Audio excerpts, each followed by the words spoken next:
예, 다니엘서 12장. 12장이 마지막 장이고 분량이 많지 않기 때문에 1절부터 13절까지를 저와 여러분들이 한 절씩 교독하도록 하겠습니다. 다니엘서 12장 1절부터 제가 읽겠습니다. 그때 내 민족을 호위하는 큰 군주 미가엘이 일어날 것이요 또 환란이 있으리니 이는 개국 이래로 그때까지 없던 환란일 것이며 그때에 내 백성 중 책에 기록된 모든 자가 구원을 받을 것이라.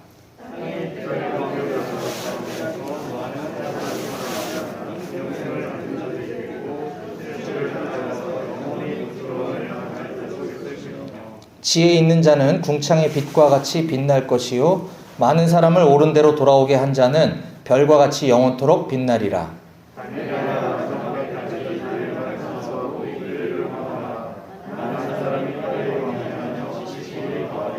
나 다니엘이 본즉 다른 두 사람이 있어 하나는 강 이쪽 언덕에 섰고 하나는 강 저쪽 언덕에 섰더니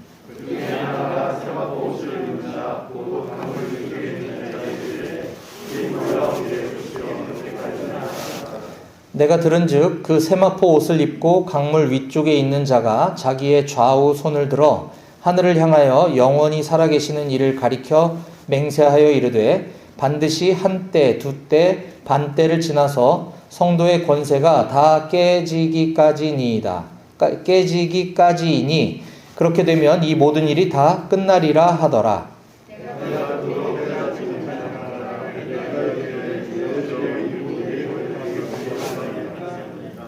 그가 이르되 다니엘아 갈지어다. 이 말은 마지막 때까지 간수하고 봉함할 것임이니라.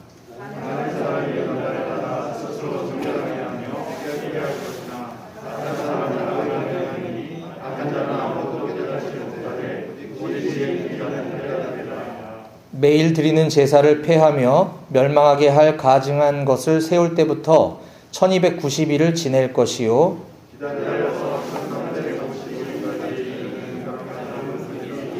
함께 읽겠습니다. 너는 가서 마지막을 기다리라. 이는 내가 평안히 쉬다가 끝날에는 내 몫을 누릴 것임이라. 아멘. 주신 말씀에서 제가 기도하겠습니다. 하나님 아버지 감사합니다. 오늘 순장 모임을 통해서 우리 사랑하는 강남 일지구 순장님들과 함께 주신 말씀을 듣습니다. 이 말씀이 선포되어질 때 하나님께서 이 시대 가운데 우리 공동체에 주시는 말씀으로 받게 하시고 또 우리 각 개인이 이 말씀을 삶 가운데 잘 적용해서 주님이 기뻐하시는 순장의 삶, 일터 선교사의 삶을 살아갈 수 있도록 도와주시옵소서. 모든 것을 다 주님께 맡겨드리고 예수님 이름으로 기도했습니다. 아멘. 예, 오늘 다니엘서 마지막 부분을 함께 나눌 텐데요. 지난번 이제 11장 하반절 말씀을 잠깐 리뷰하고 이어서 말씀을 나누겠습니다. 지난번에 저는 다니엘서 11장 20절부터 45절까지 11장을 두 번에 거쳐서 나눴는데요. 11장 전체는 세계사에 대한 예언과 성취라고 했습니다. 그 중에서 지난번 말씀은 하나님과 세상 권력자 중 누구를 아는 자가 될 것인가 라는 제목으로 제가 말씀을 나눴었습니다. 11장 20절부터 등장하는 그 인물 중에 적그리스도의 모형, 적그리스도의 예표라고 볼 수 있는 안티오쿠스 4세에 관한 이야기가 그 본문의 주제인데요. 이 북왕국 시리아와 남왕국 이집트 사이에 그 150여 년 동안 지속된 전쟁 가운데 유대인을 박해한 아주 악랄한 왕이 등장했으니 그가 바로 안티오쿠스 4세입니다. 이 안티오쿠스 4세는 북왕국 시리아의 셀류쿠스 왕조의 8번째 왕인데 일부러 예루살렘 성전에 유대인들의 중요하게 여기는 예루살렘 성전에 우상을 세워서 그 우상을 섬기도록 막 강요하고 자신을 신격화하고 또 하나님의 율법도 지키지 못하게 하는 등 아주 심한 유대인 박해를 했었습니다. 그래서 많은 유대인들이 그런 박해에 견디다 못해 신앙을 포기하게 되었지만 그 중에서도 끝까지 믿음을 지켰던 사람들이 있었습니다. 성경은 이들을 가리켜 이렇게 얘기합니다. 11장 32절 이하를 제가 읽어드릴게요. 그가 또 언약을 배반하고 악행하는 자를 속임수로 타락시킬 것이나 오직 자기의 하나님을 아는 백성은 강하여 용맹을 떨치리라. 자기의 하나님을 아는 백성이라고 표현하는데, 근데 그 과정을 보면 33절 이하, 백성 중에 지혜로운 자들이 많은 사람을 가르칠 것이나 그들이 칼날과 불꽃과 사로잡힘과 약탈을 당하여 여러 날 동안 몰락하리라. 또 그들 중 지혜로운 자 몇 사람이 몰락하여 무리 중에서 연단을 받아 정결하게 되며 희게 되어 마지막 때까지 이르게 하리니 이는 아직 정한 기한이 남았습니다. 이처럼 자기 하나님을 아는 백성은 처음에는 온갖 고난과 약탈과 몰락을 겪게 될 거지만 그 연단의 과정을 통과하게 되면 눈과 같이 희어지고 정금같이 정결하게 될 것이다 라는 말씀입니다. 반면에 자기 하나님을 아는 백성이 아닌 그 반대편에 있는 사람은 소위 안티오쿠스 4세를 추종하는 사람들이죠. 그들을 가리켜 성경은 이렇게 표현하고 있습니다. 39절인데요. 그는 이방신을 힘입어 크게 견고한 산성들을 점령할 것이요 무릇 그를 안다 하는 자에게는, 안티오쿠스 4세죠. 그를 안다 하는 자에게는 영광을 더하여 여러 백성을 다스리게도 하며 그에게서 뇌물을 받고 땅을 나눠주기도 하리라. 예. 그를 안다 하는 자들은 영광을 얻게 되고 여러 백성을 다스리게 되고 땅도 나누어 받게 된다라는 거죠. 소위 말하는 이 땅에서 부귀영화, 축복을 누리는 거죠. 앞에서 살펴본 오직 자기 하나님을 아는 백성에게 닥칠 고난과 역경에 비하면 굉장히 좋아 보이고 편리해 보입니다.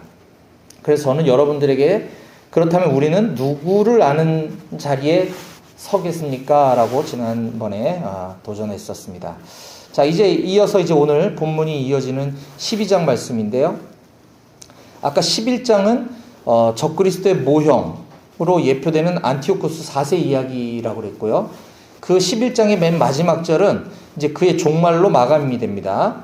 자, 45절인데요. 11장. 그가 장막 궁전을 바다와 영화롭고 거룩한 산 사이에 세울 것이나 그의 종말이 이르리니 도와줄 자가 없으리라.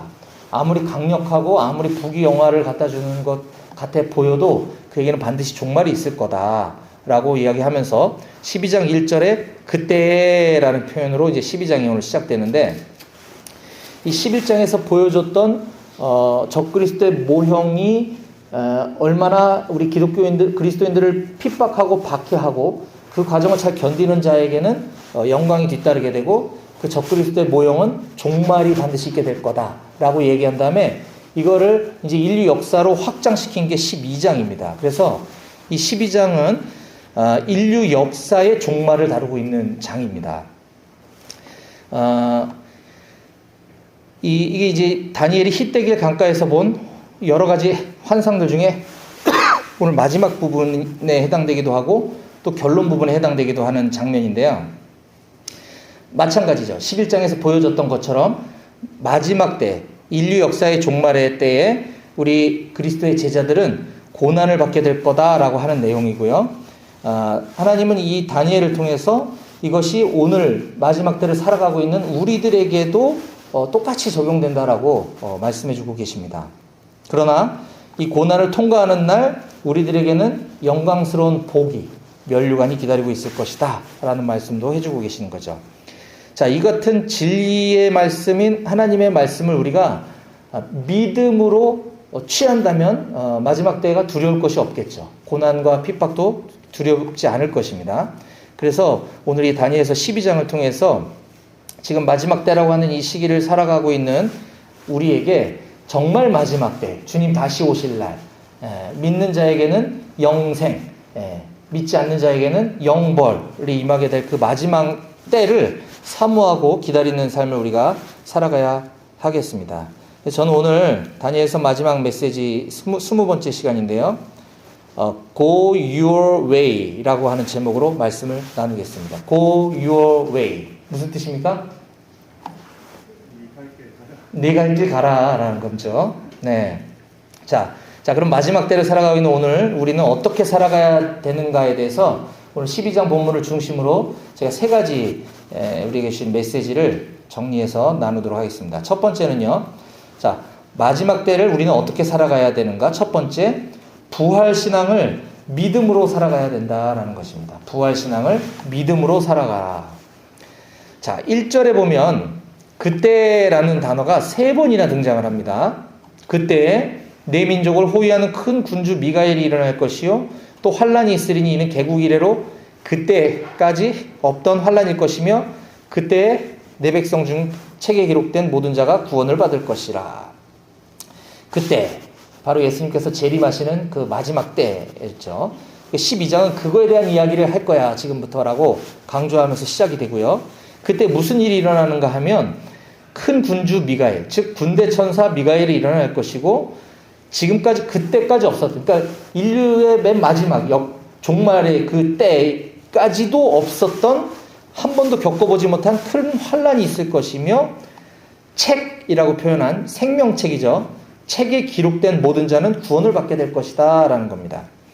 계속해서 2절을 보면 그때 모든 자들이 부활하게 될 거다라고 우리에게 말씀해 주고 계신데, 자, 2절 말씀은 땅의 티끌 가운데서 자는 자 중에서 많은 사람이 깨어나 영생을 받는 자도 있겠고 수치를 당하여서 영원히 부끄러움을 당할 자도 있을 것이며, 많은 사람이 깨어날 것이다. 그래서 구약 성경 가운데 이 부활에 대해서 언급하고 있는 첫 번째 이 장면이 바로 이곳입니다. 구약에서 부활을 실질적으로 이렇게 보여주고 있는 장면이 다니엘서 12장 2절이고요. 우리 믿는 자들은 자다가 깨어나서 영생을 받게 될 거라고 했고, 믿지 않는 자들도 부활한다 그랬죠. 이게 실질적인 부활을 말하는 것인데, 그들은 영원히 부끄러움을 당하게 될 거다라고 말씀하고 있습니다. 영원히 부끄러움을 당하게 되는 게 뭘까요? 아마 이렇게 설명하면 좀 이해가 빠를 것 같습니다. 우리가 성공을 쫓는 사람들은 대부분 내 직장의 대표이사님이나 혹은 회장님의 곁에서 뭔가 성과를 내고 그분에게 인정과 칭찬을 받으려고 노력을 아마 할 겁니다. 그렇죠? 정치인들도 마찬가지 아니겠습니까? 내가 출세하기 위해서는 당대표에게 또는 대통령에게 잘 보이기 위해서 노력을 하고 그 대통령이 나에게 얼굴을 주면 내가 잘 크고 있구나 라고 이제 생각들을 하는 거죠. 마찬가지로 우리 그리스도인들은 하나님의 얼굴을 구하는 사람이고, 우리가 영생을 얻는다, 영원한 천국에 간다는 것은 거기에 뭔가 이렇게 좋은 집이 있어서 우리가 그걸 사모하는 것이 아니라 영원히 우리 하나님의 얼굴을 바라보며 하나님과 함께 있는 것이 우리에게 기쁨이고 영생이라고 하는 것이죠. 따라서 하나님께서 나에게 얼굴을 주시지 않는다면, 그 상태로 영원히 살아간다면 그것이 바로 지옥이라는 것입니다. 그래서 영원히 수치를 당하고 부끄러움을 당한다라고 하는 것이 바로 이 영벌에 대한 문자적으로는 별거 아닌 것 같아도 실질적으로는 무시무시한 모습인 거죠. 하나님께서 우리를 바라보지 않아서 우리가 부끄러움을 당하고 수치를 당하는 모습, 영생과 영벌에 대해서 묘사해주고 있고요. 그렇기 때문에 우리가 부활 신앙을 실질적으로 믿고 우리가 부활의 때에 하나님과 함께 얼굴과 얼굴을 맞대고 영원히 사는 것이 얼마나 큰 기쁨인가라는 것을 실질적으로 이해하고 믿는다고 한다면 우리는 그 마지막 때, 부활의 때를 사모하는 삶을 살게 될 것입니다. 자, 오늘 두 번째로 마지막 때를 우리는 어떻게 살아야 되는가? 지혜 있는 자로 살아가라 라고 성경은 우리에게 가르쳐주고 있습니다. 지혜 있는 자. 오늘 12장 3절에 보면 지혜 있는 자는 어떤 자라고 얘기해주고 있나요? 네, 궁창이 빛과 같이 빛날 것인데, 거기서 지혜 있는 자는 어떤 자라고요? 많은 사람을 옳은 대로 돌아오게 하는 자라고 말씀하고 있고요. 또 지난번에 나눴지만 11장 33절에는 이렇게 묘사하고 있죠. 많은 사람을 하나님의 말씀으로 가르치는 자. 그렇죠? 그러면 지혜 있는 자는 어떻게 된다고 했느냐? 아까 먼저 말씀하신 것처럼 궁창의 빛과 같이 빛나게 될 거고 별과 같이 영원토록 빛나게 될 거다. 이거는 궁극의 최종 승리는 예수님께서 이루셨기 때문에 당연히 지혜 있는 자, 우리들은 이렇게 될 것입니다. 그런데 그 과정, 거기까지 가는 과정은 그렇게 녹록지만은 않을 거다라고 우리들에게 설명해주고 있는데, 자, 11장 33절과 34절을 우리 운길 형제님께서 한번 읽어주시겠습니까?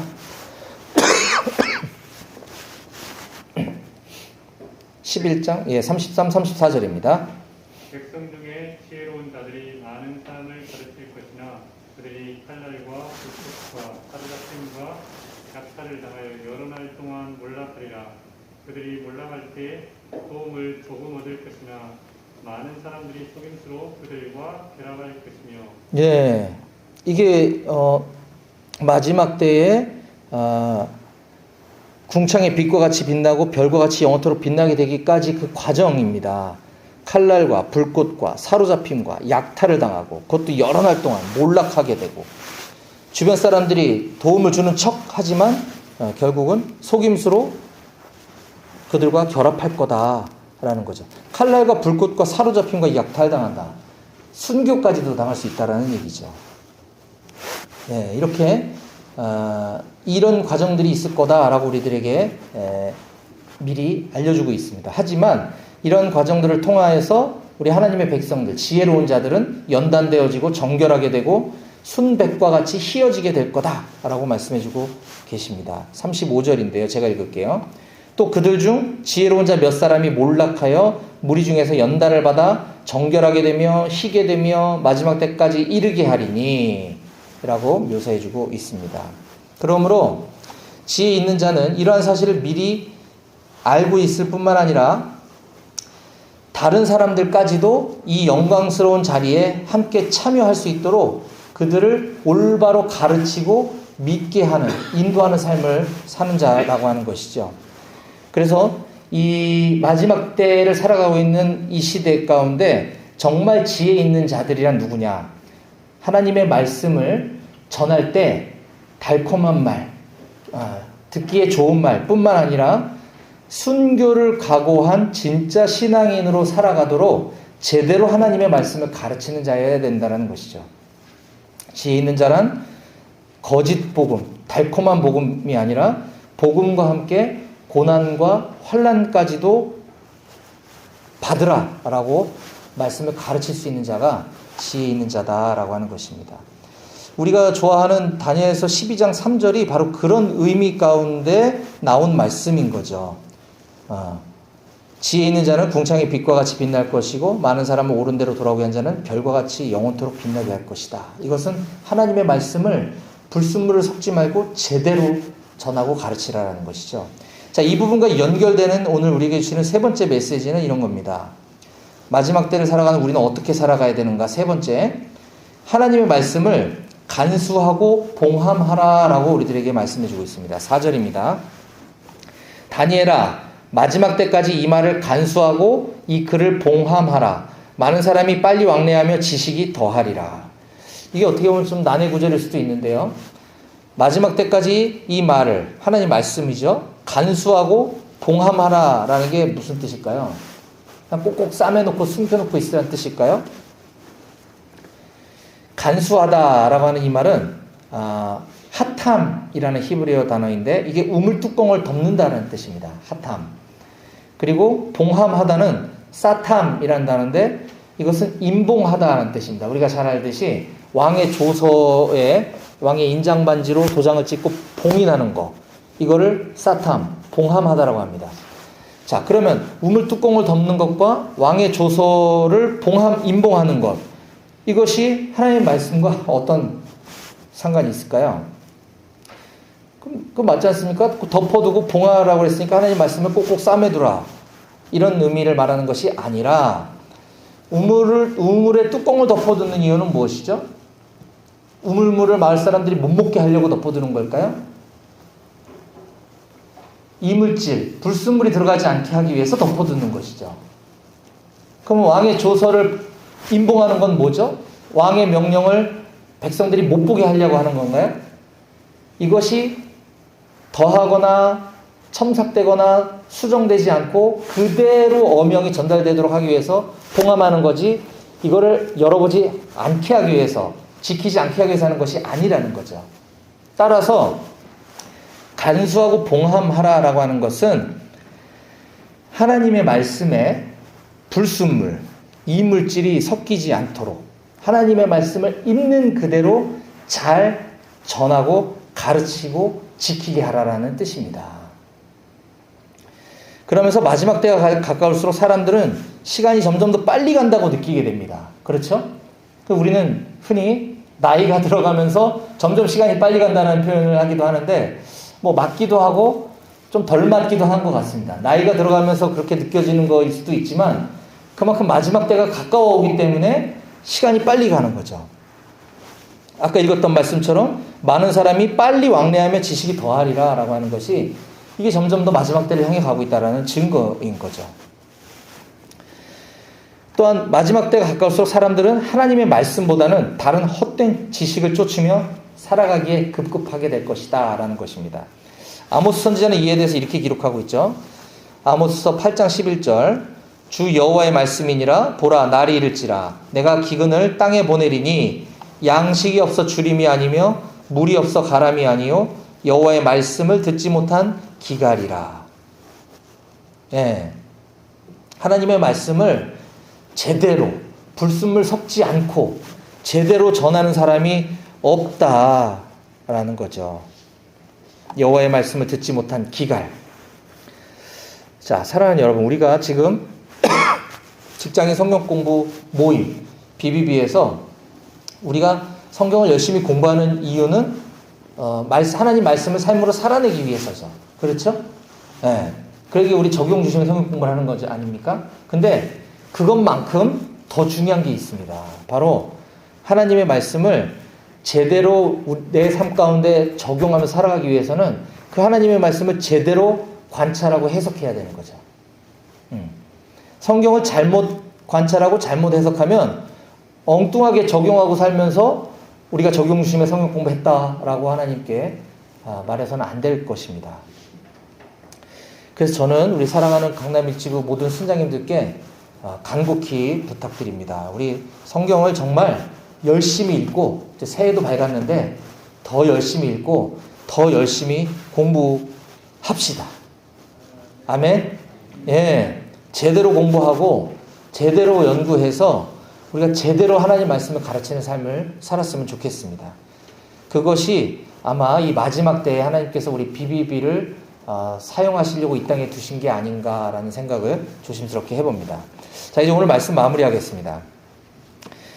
우리는 오늘 다니엘서 12장을 살펴보면서 이 마지막 때에 대해서 우리가 좀 생각을 해봤습니다. 이 12장 소제목에도 끝날이라는 제목이 붙어 있습니다. 오늘 본문에 제가 설명하지 않았던 부분 중에 마지막 때가 되려면 7절에 한때, 두때, 반때를 지나야 한다는 말이 나오고 있고요. 11절에 1290일을 지낼 거다라는 표현도 있고요. 12절엔 1350일을 기다려야 된다고도 하고 있습니다. 이거에 대해서 이게 무슨 의미다라고 해석해 주시는 목사님들도 계시고 학자들도 계시지만 그래서 그때가 언제라는 말이냐 도대체. 근데 다니엘은 이렇게 말하고 있습니다. 8절인데요. 내가 듣고도 깨닫지 못한지라. 예, 내가 이르되 내 주여 이 모든 일의 결국이 어떠하겠나이까 하니. 그러니까 뭐 한때 두때 반때 뭐 1290일 1350일 내가 듣고도 잘 모르겠다. 이게 다니엘의 결론입니다. 그러면서 다니엘은 그때 무슨 일이 일어납니까? 라고 물어보니까 9절에 이렇게 얘기를 하고 있죠. 그가 이르되 다니엘아 갈지어다.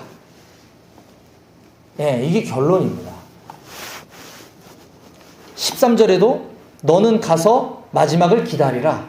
이거는 어디 가서 산속에 가서 마지막을 기다리라. 기다리라에 초점이 있는 것이 아니라 너는 가라에 초점이 있는 것입니다. 한마디로 마지막 때가 언제인지 그날에 일어날 징조가 지금 일어나고 있는 이 일들이 마지막 때 징조인지 아닌지 이런 거가 중요하지 않은 거예요. 그런 거 관심 갖지 말고 너는 그냥 가라라는 겁니다. 너는 그냥 하던 대로 가서 하나님의 말씀을 순도 100% 그대로 제대로 전하라 라고 하는 말씀입니다. NIV 성경에는 9절과 13절을 이렇게 번역하고 있습니다. 다니엘아 갈지어다. 너는 가라. 이 부분을 go your way. 오늘 제가 설교 말씀의 제목이라고 얘기했던 Go your way. 너는 그냥 내 길을 가라 라고 하는 것입니다. 주님께서는 오늘 본문의 다니엘에게뿐만 아니라 저와 여러분들에게도 동일하게 이렇게 말씀하고 계신 줄 믿습니다. Go your way. 너는 내 길을 가라. 주님께서 우리에게 보여주신 순장의 길, 일터 선교사의 길, 삶의 현장에서 제자 삼으라고 하는 그 길, 우리가 가야 할 길은 바로 그 길입니다. 때로는 그것 때문에 고난과 핍박과 시련이 오더라도, 아니 반드시 올 겁니다. 그래도 우리는 여전히 Go your way, 우리의 길을 똑바로 걸어가는 우리 모두가 다 되시기를 주님의 이름으로 축복합니다. 아멘. 기도하시겠습니다.